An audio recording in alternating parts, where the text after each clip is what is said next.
Hello, sa pangalan ko ng dakilang Panginoong Jesucristo, isang mapagpalang araw po sa bawat isa sa atin. Nandito tayo sa pagpapatuloy ng gawain sa makatuwid bagay ang pag-aaral ng tinatawag na salita ng Diyos. Meron po tayong mga sitas ngayon. Sabi po sa ikalawang aralin, sa unang sulat ni San Pedro, sa Kapitulo 4, versikulo 1 hanggang sa 11. Kung paano ng si Kristo ay nagbatasan naman, ay magsandata rin naman kayo ng gayong pag-iisip, sapagkat siya na nagbatasan naman ay nagpatigil ng kasalanan. Kaya po, kung titingnan natin, ito sa aralin na to, ang ating dakilang Panginoon ay nagbatasan naman. Ano po ba yung mga binata niya? Kung maalala natin, nung sabihin niya ng 3 beses na kinakailangan ng anak ng tao ay dadalhin sa mga matatanda at siya'y parurusahan at siya'y mamamatay at sa ikatlong araw ay siya'y muling mabubuhay. Yung pagbabata ng ating dakilang Panginoon na dapat sana noon ang mga tao kapag nagkakasala may mga katumbas yan na kahatulan. Kapag naglaban ng kasalanan o ng karusan, may kahatulan. Kapag nagkasala, meron tayong gagawin para pambayad sala. Sa makatuwid, yung pag-aalay ng mga dugo ng hayop. Pero ang ating dakilang Panginoon, nagbatas siya sa laman. Tinanggap na lahat ng balo, pagduwahagi, pagmura, pagtuya, at kung ano-ano pa man ng pagpapahirap sa Kanya na dapat sana sa atin yan ginawa dahil tayo yung nagkakasala. Pero si Kristo'y walang kasalanan, dinanggap niya lahat at lumipas siya sa krus. Sa init ng araw, sa hapdi ng mga sugat, binata niya lahat sa makatuwid. Inalay niya ang kanyang sarili alang-alang sa bawat isa sa atin. At sa pamamagitan po ng kanyang pag-aalay ng kanyang buhay, napatigil niya ang kasalanan. Sa makatuwid, matapos na siya ipako sa krus, wala na pong karugtong yung pag-aalay ng dugo ng mga hayop. Ibig sabihin, naputol na doon.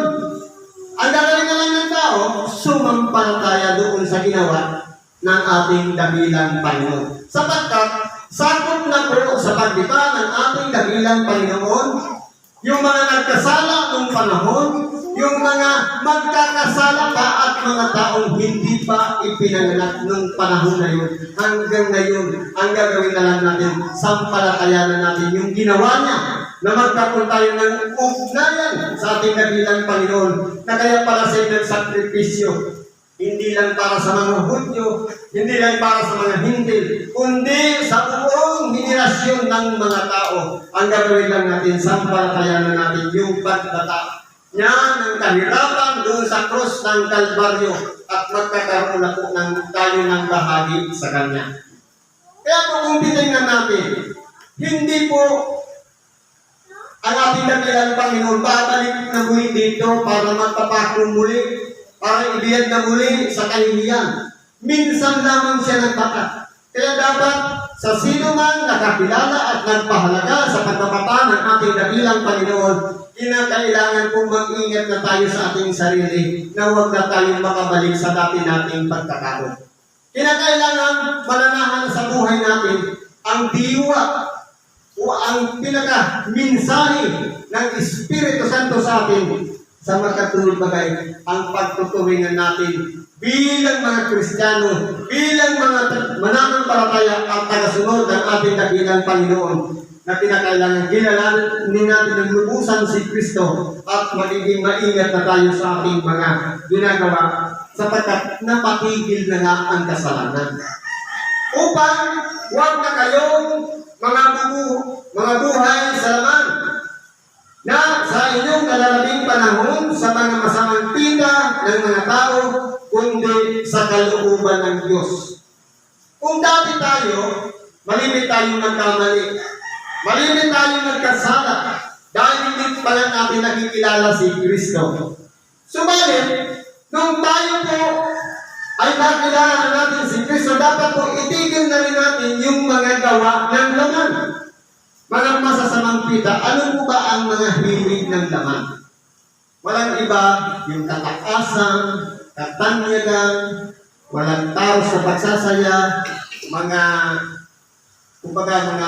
paglalasing, at kung ano-ano pa mga bagay na hindi dapat nang nakakabit na sa ating sarili, sapagkat yan po ay mga gawa ng laman.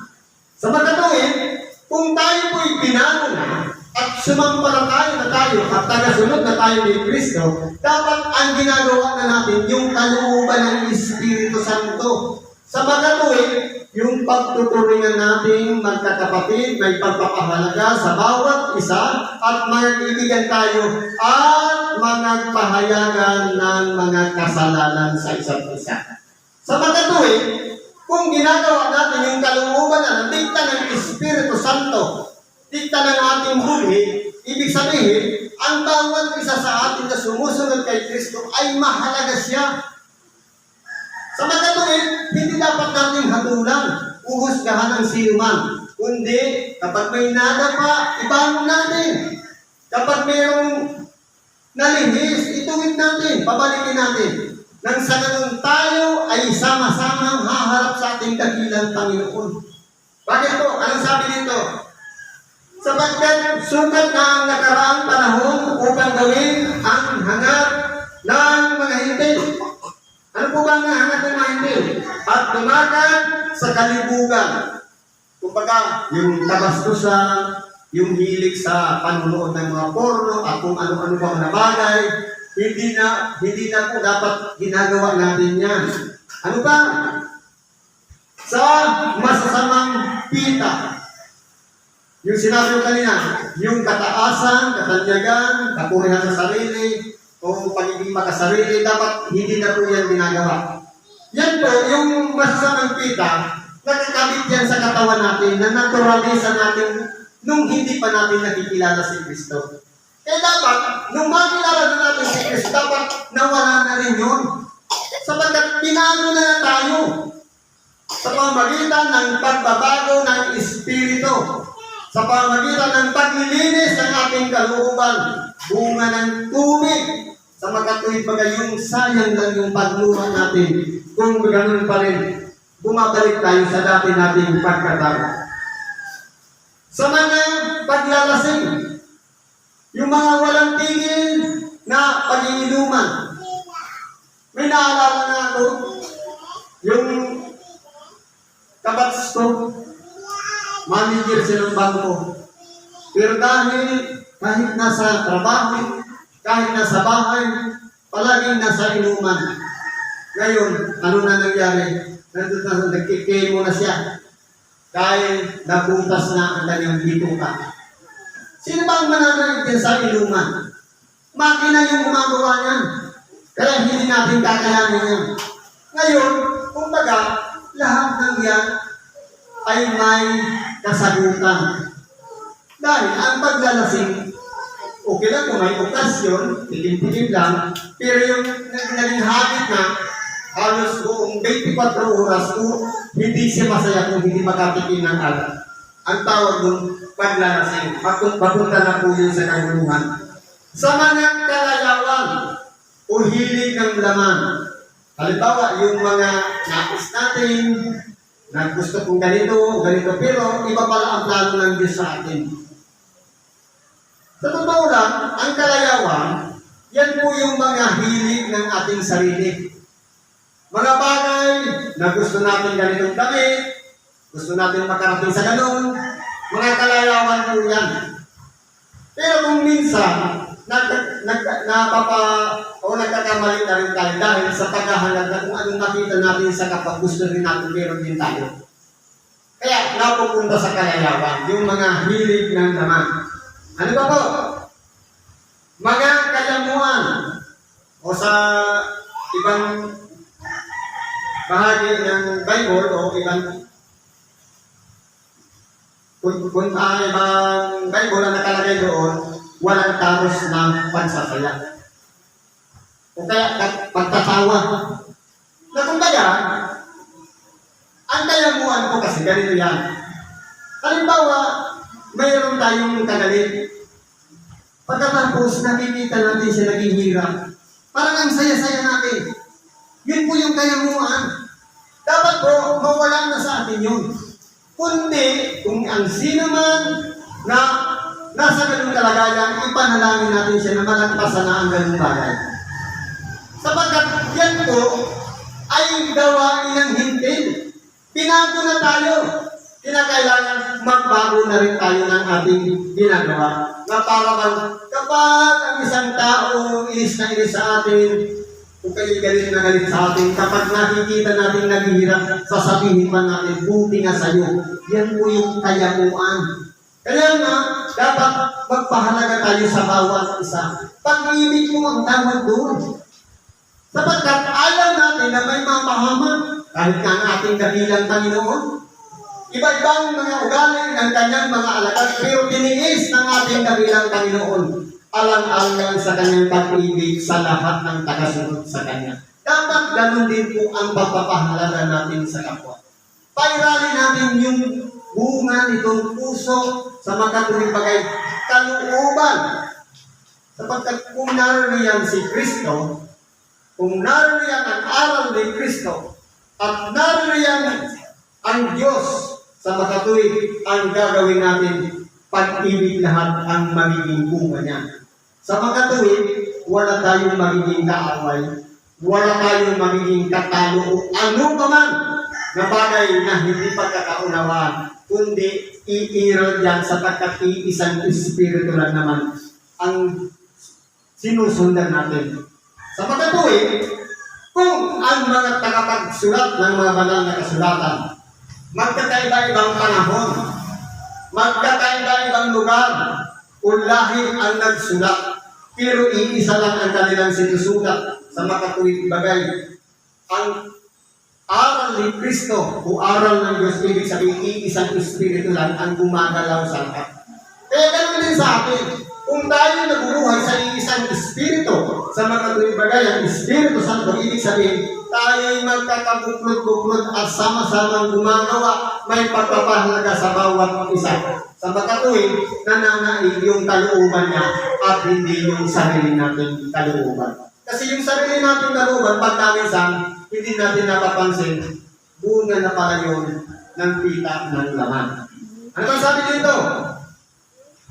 At sa kasuklam-suklam na pagsamba sa Diyos-Diyosan. Kung sa ating maiksing pag-isip, ang sasabihin natin pagsamba sa Diyos-Diyosan, yung mga imahe.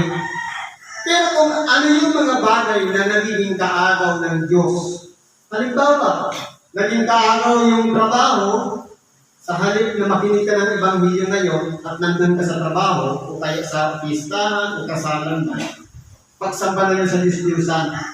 Dahil naging kakumpetensya siya na dapat sana nandito tayo nakikinig ng Ebanghelyo. Diyos-Diyosan yun. Ang magiging Diyos-Diyosan nun, kung halimbawa, pistahan, yung tiyan, gusto natin mabusog. Pero yung Espiritu natin na kinakailangan para busogin natin ng tinatawag na salita ng Diyos o tinapay na espiritual sa makatuwid yung tinapay ng buhay o salita ng Diyos, dapat po yun ang mas mahalaga. Ang busogin natin ang ating sarili ng pakikinig ng Ebanghelyo. Ikinahanga nila ang bagay na ito na kayo'y hindi nakikitak kung kasama nila sa kayong pagpapakalabis sa kaguluhan, kung kaya kayo'y pinagsasalitaan ng masama. Sino po ba yung dito yung sila? Yung sila, yung mga nag-o-observe sa mga ginagawa natin. na kung tayo po ay hindi na nakikisama sa kanila, tunay nga po na masasabihin nila, binago na tayo ni Kristo. Kumbaga, hindi na tayo nakikiayon sa kanila. Na ang nangyayari nito, yung kalalabasan nito, pagpapakalapis sa kaguluhan. Dahil po, kung tayo nakikiayon sa mga hindi nakakaunawa ng katotohanan, unang araw ng Diyos sa mga tuwid, kapanig pa tayo nila.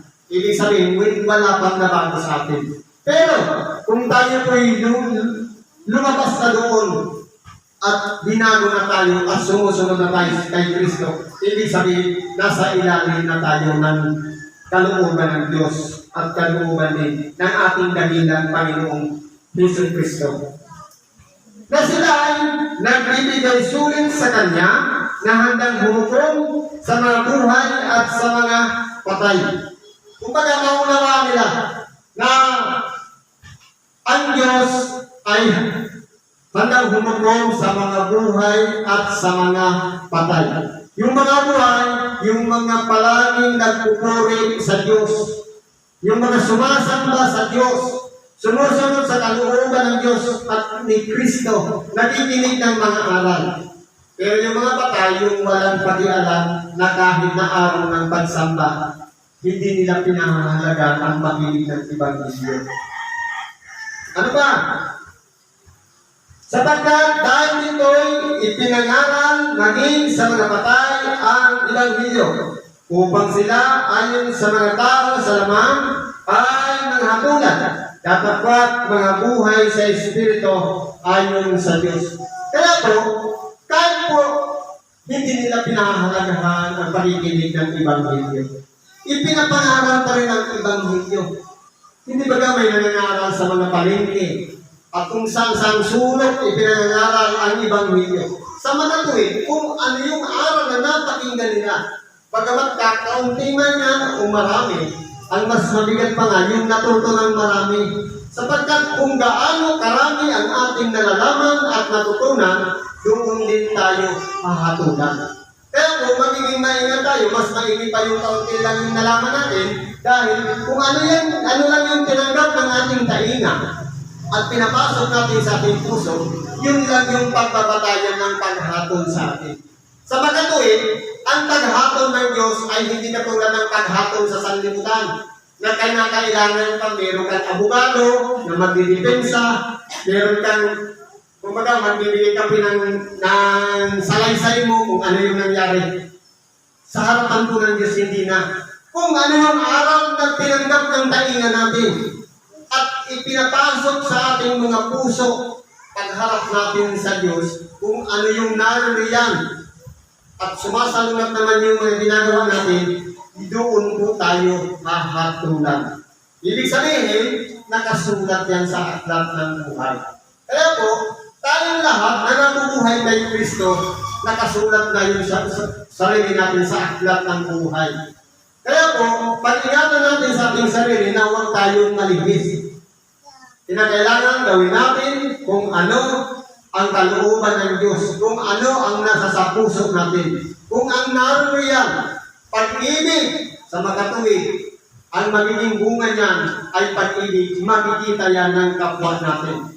Pero kung naririyan, hindi naman pag-ibig, hindi ka nais-nais, katulad pa rin ng dating pagkatao natin, sa makatuwid, wala pa dyan, hindi pa nababago ang ating puso. Kaya kinakailangan natin tanggapin ng lubusan sa ating puso. Sino ba talaga ang nariyan? Yung dati nating pagkatao o yung kalooban ng Diyos na nariyan sa ating mga puso? Ano ba sabi nito?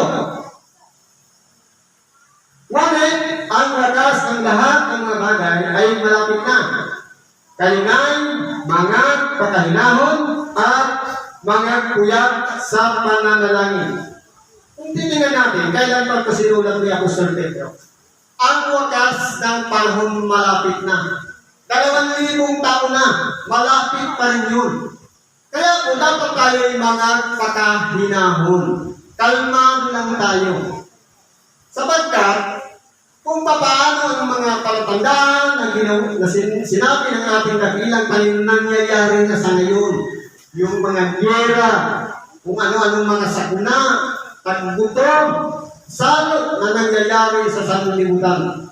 At katulad ngayon, yung init na nakakapasok, kung mababalik ka sa Apokalipsis, nandun na yun sa pagbubuhos ng mangkok.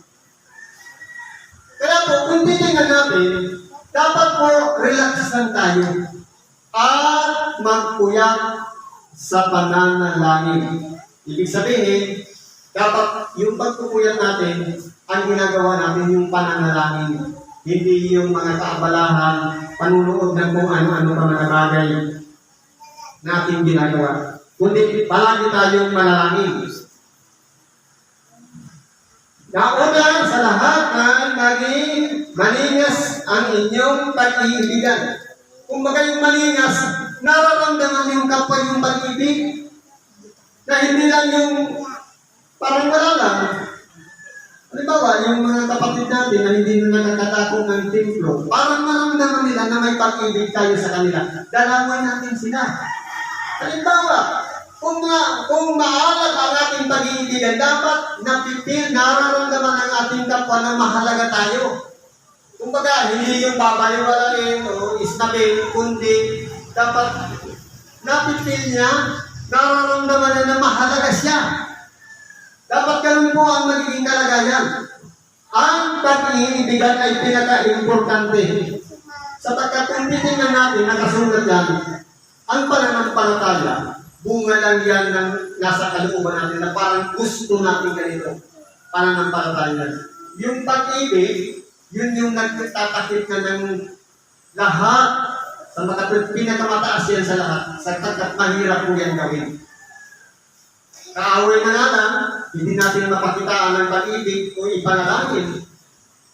Pagkaminsan, ang pinakauna kasi natin kaaway, hindi naman talaga yung kapwa.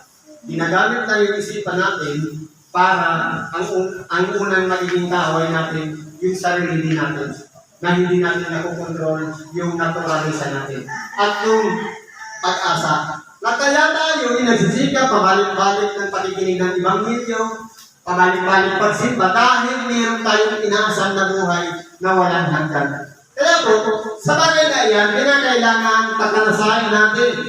Sabi dito, sapagkat ang pag-ibig ay nagtatakip ng karamihang kasalanan. Gaano man tayo kasama, kapag nagpapakita tayo ng pag-ibig sa kapwa, natatakpan na ang kasalanan ng ating kapwa na ginagawa ng mabuti, pati na rin yung ating mga sarili. Sa makatuwid, karamihan kasalanan ay natatakpan ng pag-ibig. Ganyan, makapangyarihan ang pag-ibig. Na magpatuluyan kayo ng walang bulong-bulungan. Halimbawa, dinalaw tayo ng ating kapatid. Patuloyin natin. Entertain natin. Dapat walang bulong-bulungan. Sabi niya, dito na naman ito. Kumbaga, dapat maging open ang ating tahanan sa bawat isa sa atin. Sapagkat, kaya siya inariyan, marahil, aluugan ng Diyos para kakuan ka. Sapagkat, ipinapakita lang naman yung pag-ibig. Pero kung may bulong-bulungan, na parang nagre-reklamo pa ng dinalaw, dapat hindi po dapat yan mangyayari sa atin. Kung kinakailangan, pagsikapan natin na magpatuluyan tayo ng walang bulong-bulungan. Na ayon sa kaloob na tinanggap ng bawat isa ay ipaglingkod sa inyo rin na gaya ng mabubuting katiwala ng masaganang biyaya ng Diyos. Kaya kung paano tayo po tumanggap ng kaloob, marahil simula pa nung baka tayo hanggang ngayon, meron na tayong mga kaloob. At yan ay nagagamit natin nung iyan ay makonsagra. Nung iyan ay pinatungan ng kamay upang iyan ay ganisayin at pagtibayan tayo. Nagagamit na natin sa pagtulong sa kapwa, may kakayahan para tayong mangaral ng Ebanghelyo at kung ano-ano pa mga bagay na bunga ng kaloob na nasa atin. Na kinakailangan po, ipaglingkod natin. Magiging mabuting katiwala tayo ng kalooban ng Diyos. kung ito'y ginagawa natin bukal sa ating puso at hindi sa pilitan na kaya tayo gumagawa nito dahil naghahanap tayo na may ganti. Kaya ako naghihilot, gusto ko may kabayan, hindi ganon, kundi bunga ng pag-ibig. Dapat may pagpapahalaga tayo sa biyaya na ibinigay ng Diyos sa atin. Na kung ang sino may nagsasalita, halimbawa, tayo taga-pangaral, ay naigaya ng sa mga aral ng Diyos. Kung tayo'y taga-pangaral, mabuhay tayo sa aral. Dapat ipamuhay natin yung aral. Kung ang sinamay ay nangangasiwa, halimbawa, tumanis, o para mamahala, dapat ay naigaya ng kalakasang ibinigay ng Diyos.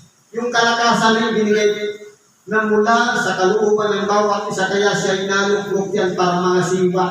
Ibig sabihin, kalooban ng Diyos. Yun ang nagpapalakas. Kaya niya ginagawa ang mamahala o mamuno sa kongregasyon. Ano pa sabi dito? Upang ang Diyos ay papurihan sa lahat ng mga bagay sa pamamagitan ni Jesucristo na sa kanyang kaluwalhatian at tagahari magpakailanman. Kaya kung kumpitahin natin, lahat tayo may kaloob. Kinakailangan gamitin natin yung kaloob, hindi sa sarili nating kapurihan. Kung kaloob mangaral, ipangaral natin ang Ebanghelyo, mabuhay tayo sa Ebanghelyo. Kung kaloob sa atin, tumulong sa may karamdaman, tumulong tayo sa may karamdaman nang walang anumang pagdadalawang isip na kinakailangan kahabagan natin sila. Kaya siya lumapit sa atin para magpahilo o kaya magpatulong dahil gusto niya rin maibsan ang kabigatan ng kanyang karamdaman. At lalong-lalo na yung sa pangangasiwa. Lahat ng yan, hindi dapat natin ariin ang isang bagay na hindi naman sa atin, kundi kay Kristo lahat ang kahapurihan, ang paghahari, magpakailanman siya naman. Sa magkatuwid, sa Kanya lang, wala nang iba. Hindi dapat natin akuin yung kapurihan para kay Kristo o ang paghahari para kay Kristo. Kaya ginagawa natin ito. Bunga ng Espiritu Santo na nasa atin, nananahan sa buhay natin. Kaya tayo gumagawa ng ayon sa kalooban ng Diyos. Siguro hindi na lang pagkikibahagi natin sa oras nito. Salamat po at pagpalain tayo ng Diyos. Ano man ang ating mga karaingan, kahilingan ng ilayin natin sa Diyos at ipagkakaroon ng kasagutan sa ngalan ni Kristo Jesus at magandang umaga sa ating lahat.